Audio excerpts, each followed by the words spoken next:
प्यार है तुमसे हाँ तुझ में ही तो मेरा जहां मनहारी। গ্ল্যামারের আলোয় মঞ্চ কাঁপানো নোরা ফাতেহি এবার আলোচনায় এক ভিন্ন কারণে। ক্যামেরার সামনে যতটা সাহসী, এবার ব্যক্তিগত জীবন নিয়েও ততটাই খোলামেলা তিনি।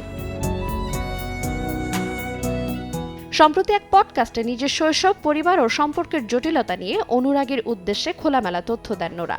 একা মায়ের কাছে বড় হওয়ার অভিজ্ঞতা, শাকিরা, জেনিফার লোপেজের মতো তারকাদের দেখে অনুপ্রাণিত হওয়ার বিষয়গুলো তুলে ধরেন তিনি। তবে পডকাস্টে সবচেয়ে আলোচনায় আসে তার ড্যাডি ইস্যু নিয়ে মন্তব্য।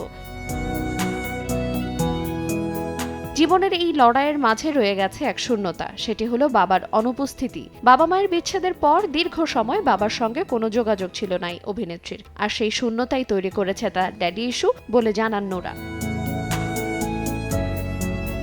নোরার পারিবারিক এই অভিজ্ঞতা তার প্রেমের সম্পর্কগুলোর ওপর গভীর প্রভাব ফেলেছে। পুরুষদের সঙ্গে সম্পর্ক বুঝতে গিয়ে অনেক সময় নিজেকেই হারিয়ে ফেলেন তিনি। সম্পর্ক ভালো হলেও অতীতের ক্ষত তাকে দুর্বল করে তোলে।